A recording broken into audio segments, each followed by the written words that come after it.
Hello दोस्तों, मैं Lalan Kumar. How to crack tech and nectech में आपका स्वागत है।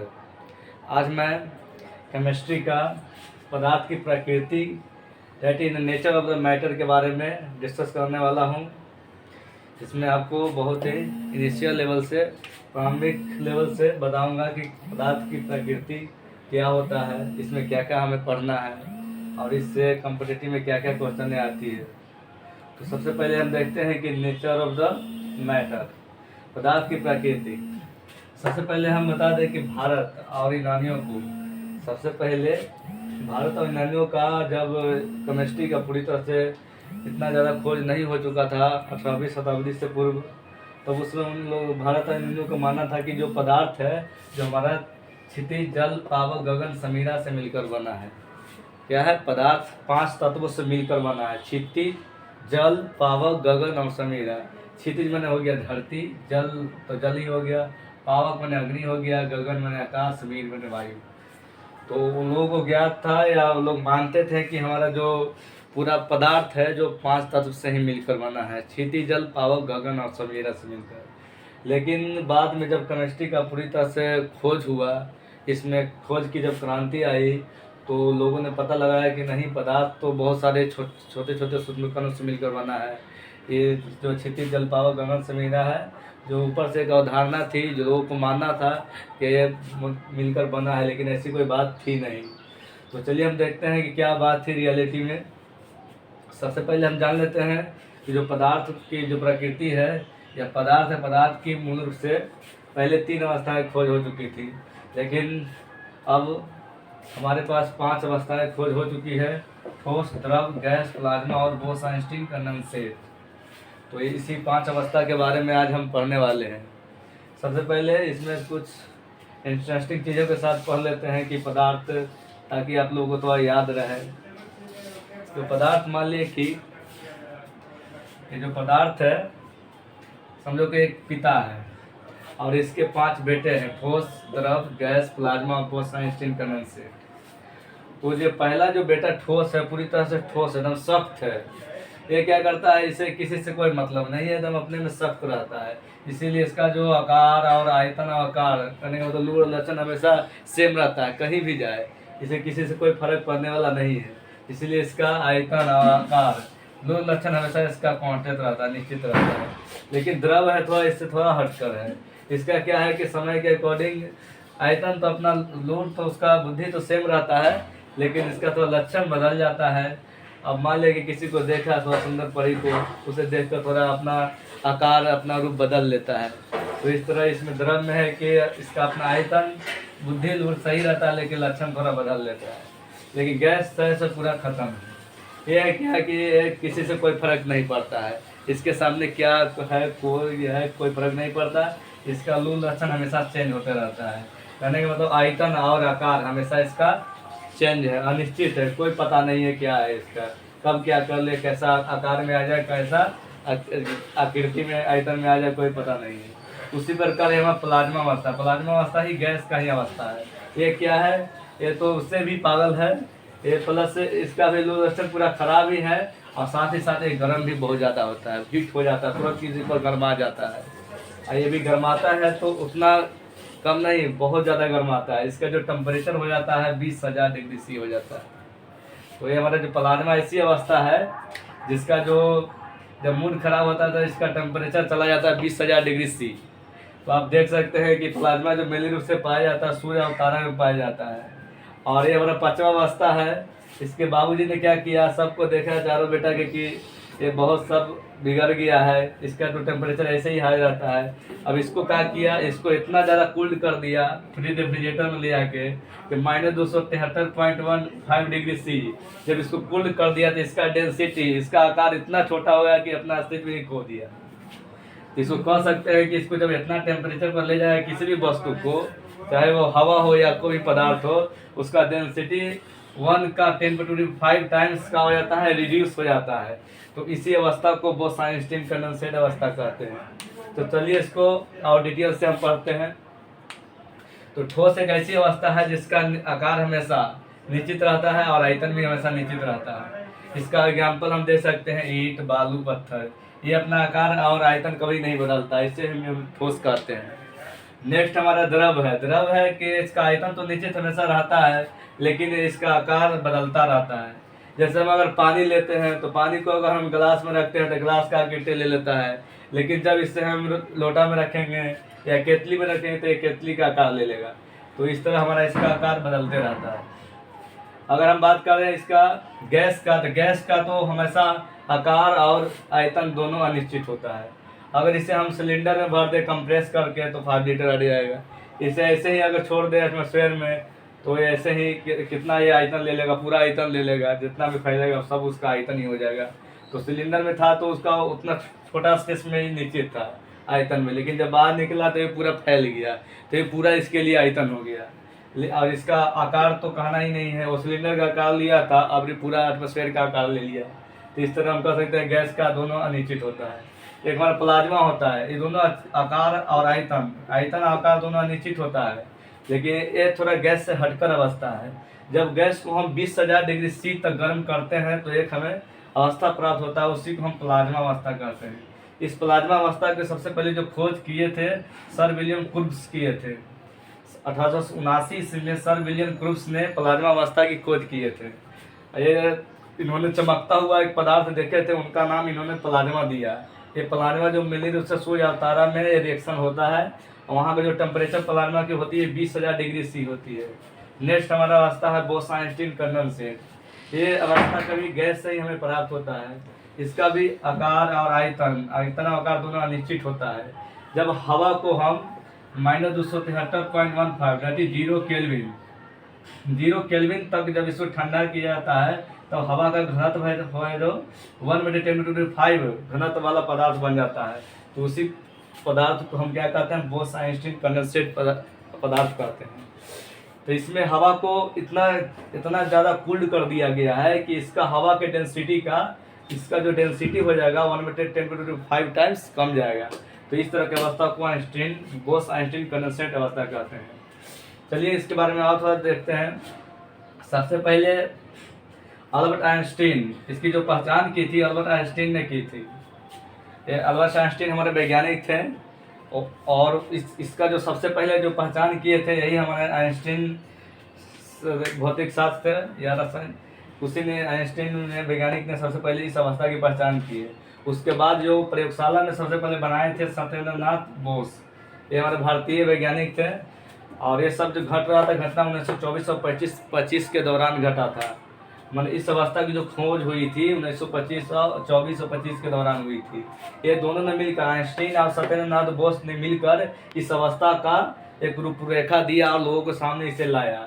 तब इसीलिए इस अवस्था का जो हम लोग नाम पढ़ा बोस सत्येंद्रनाथ बोस लिया गया, आइंस्टीन तो आइंस्टीन लिया गया, इसलिए दोनों का नामकरण इस अवस्था में किया गया है बोस-आइंस्टीन कंडेंसेट। चलिए हम नेक्स्ट देखते हैं। जो पदार्थ होता है मूल रूप से अणु और परमाणु से मिलकर बना होता है। कहने का मतलब है कि जो पदार्थ का सिस्टम दो तरह के कण होते हैं, एक होता है अणु और दूसरा होता है परमाणु। तो ये जो अणु होता है, जो अणु हमेशा स्वतंत्र अवस्था में रहता है, लेकिन रासायनिक अभिक्रिया में भाग लेता, स्वतंत्र अवस्था में रहता है और रासायनिक अभिक्रिया में भाग नहीं लेता है। लेकिन परमाणु का इससे रिवर्स है, कुछ उल्टा है। ये जो परमाणु है जो स्वतंत्र नहीं रहता है, क्या रहता है, स्वतंत्र, हमारा परमाणु स्वतंत्र नहीं रहता है, लेकिन ये रासायनिक अभिक्रिया में भाग लेता है। तो इसीलिए कहा जाता है कि रासायनिक अभिक्रिया में हमेशा जो भाग लेने वाले पदार्थ का जो सूक्ष्म कण है वो हमारा परमाणु है।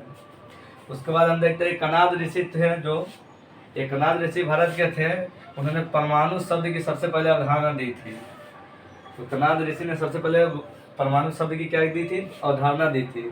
उसके बाद डाल्टन साहब ने बताया कि परमाणु क्या है, अविभाज्य है, मतलब परमाणु को हम सब डिवाइड नहीं कर सकते, आगे नहीं तोड़ सकते। ये परमाणु हमारे जॉन डाल्टन थे, जिन्होंने परमाणु के बारे में एक सिद्धांत दिए थे। 4-5 सिद्धांत था, उनमें से था कि परमाणु को हम डिवाइड नहीं कर सकते हैं, लेकिन आगे चलकर इनका सिद्धांत गलत साबित हुआ। परमाणु को डिवाइड किया गया और इसमें उसको डिवाइड किया गया था इलेक्ट्रॉन, प्रोटॉन, न्यूट्रॉन में किया गया। उसके बाद और भी उसे सब डिवीजन किया गया। तो इस तरह इनका सिद्धांत गलत साबित हुआ, लेकिन उन्होंने परमाणु के अविभाज्य का सिद्धांत जो दिया था डाल्टन ने दिया था। एग्जाम में इस तरह के छोटे छोटे क्वेश्चन पूछते हैं, इसलिए आप लोग इसे याद रखें। उसके बाद चलिए हम देखते हैं गतिज ऊर्जा और विसरण। इसको यहाँ नहीं रख लेते हैं कि जो गतिज ऊर्जा, विसरण और आंतराणविक स्थान। जो गतिज ऊर्जा होती है या विसरण होती है या अंतराणविक स्थान होता है, जो सबसे ज़्यादा गैस में होती है, उसके बाद द्रव में होती है, उसके बाद ठोस में होता है।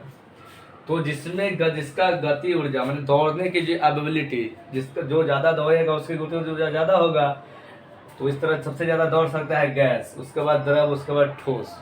उसी तरह विसरण, जिसमें ज़्यादा अगर रन कर रहा है वो ज़्यादा, अगर जिसमें गति ऊर्जा है उसका विसरण भी उसी तरह ज़्यादा होता है। जैसे सेंट मारता है तो हवा में तुरंत सेंट इधर उधर चला जाता है, तो उसी तरह विसरण उसी को कहते हैं। रेट ऑफ डिफ्यूजन मैंने सुनने, जब हम किसी महकने वाली चीज़ों को बाहर एटमॉस्फेयर में छोड़ते हैं तो आसानी से हमें नाकों तक पहुंच जाता है, उसी को विसरण बोला जाता है। तो सबसे ज़्यादा गैस में विसरण होता है, उसके कम लिक्विड में होता है, उससे कम होता है ठोस में। उसके बाद अंतराणविक स्थान। ये अंतराणविक स्थान क्या होता है? मान लें कि हमारा कोई पार्टिकल है, तो ये हमारा मान लीजिए मैटर है, तो इस मैटर में जो, अगर हमारी बात करें गैस का, तो इस गैस में जो मैटर रहता है बहुत ही दूर दूर पर होता है। ये हमारे परमाणु बहुत ही दूर दूर पर स्थित रहते हैं। लेकिन यही बात करें लिक्विड का, तो थोड़ा सटा सटा रहता है। यही बात करें हम, अगर हम ठोस की बात करें तो उसमें पूरा सटा सटा रहता है। गैस में सबसे दूर दूर, लिक्विड में थोड़ा सटा सटा, और ठोस में पूरी तरह से दम सटा सटा रहता है। तो इस तरह कह सकते हैं कि जो गैस में अंतराणविक स्थान होता है, जो परमाणु के बीच में ज़्यादा होता है, तो सबसे ज़्यादा गैस में हो गया, उसके बाद द्रव में हो गया, उससे कम ठोस में हो गया।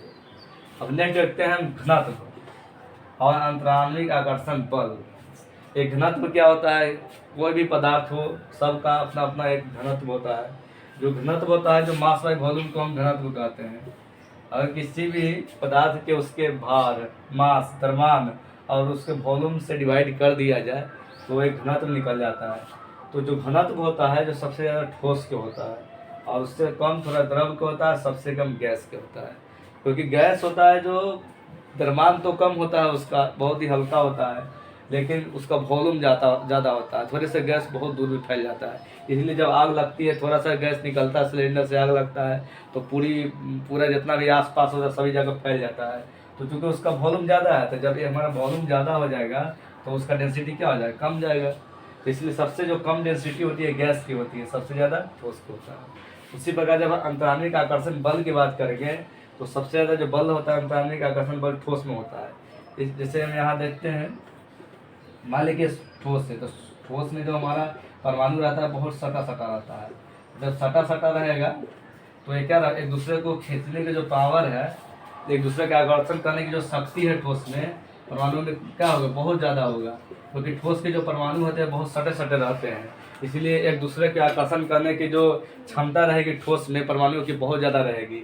लेकिन उससे हमारा जो द्रव में है, तो द्रव में परमाणु थोड़ा दूर दूर होते हैं। तो क्या होता है कि थोड़ा दूर दूर हुआ तो हमारा परमाणु के जो आकर्षण करने की जो क्षमता है थोड़ा घट जाता है। तो यह ठोस के घट गया। उसके बाद गैस आ गया, तो गैस के क्या हो गया? तो गैस में परमाणु बहुत दूर दूर होते हैं, गैस में थोड़ा दूर दूर बहुत ज़्यादा होता है। तो इतना दूर से अगर हम बात करें खींचने का, तो एक दूसरे की क्षमता है जो खींचने का थोड़ा घट जाता है, फोर्स घट जाता है। क्योंकि हमारा फोर्स बराबर क्या होता है? अगर बात करें तो M1 × M2/r के होल स्क्वायर होता है, जी M1 × M2 r स्क्वायर होता है।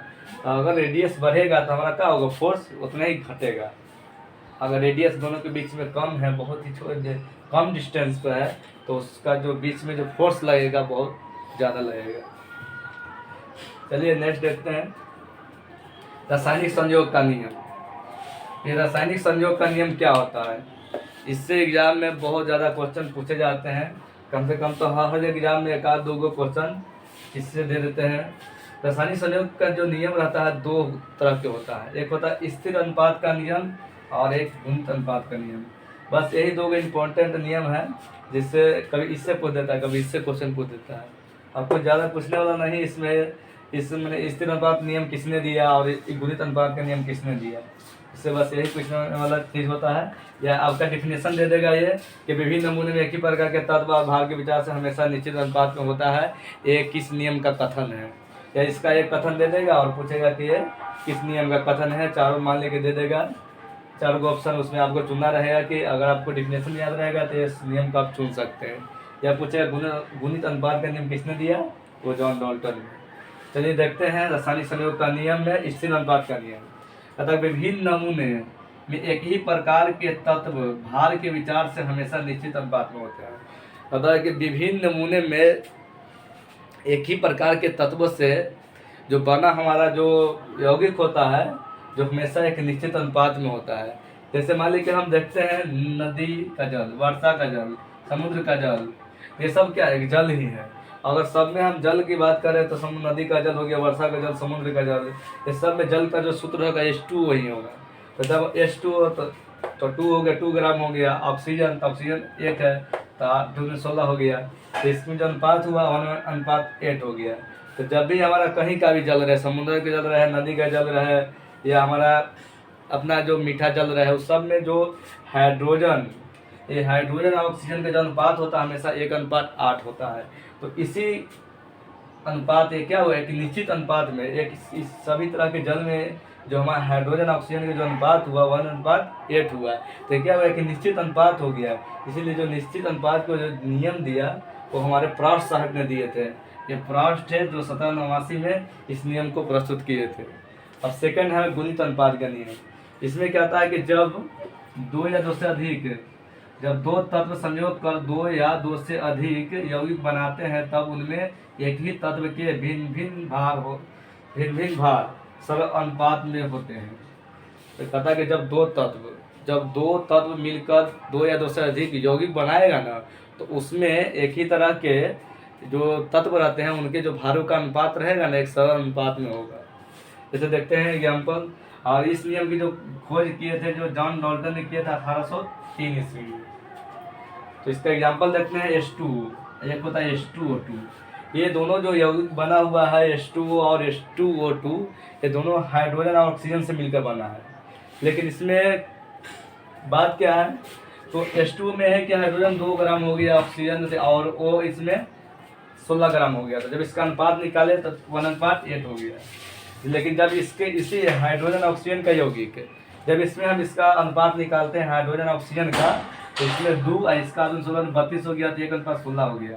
तो अब जो हम इसमें H2O में हाइड्रोजन का लिए भाग 1, और हमारा जब H2O है इसमें हाइड्रोजन का लिए तो 1:1, तो हमेशा क्या हुआ, एक सरल अनुपात में 1 के रूप में हुआ। उसके बाद जब हम इसमें ऑक्सीजन का देखते हैं तो इसमें ऑक्सीजन का अनुपात 8 आया, 8 लिख दिए। फिर इसमें ऑक्सीजन H2O2 में हम ऑक्सीजन का अनुपात कितना आया था, 16 आया था, तो इसको 16 लिखे तो 1:2 हो गया। तो इस तरह हम कह सकते हैं कि जब 2 एलिमेंट 1, 2 या 2 से अधिक यौगिक बनाते हैं तो उनके ही भारों का अनुपात एक सरल अनुपात होता है। 1:1 हुआ, इसमें 1:2 हुआ। तो ये जो सरल अनुपात का जो नियम दिए थे ये हमारे जॉन डाल्टन साहब दिए थे। तो चलिए इस टॉपिक में इतना ही था। Okay, thank you.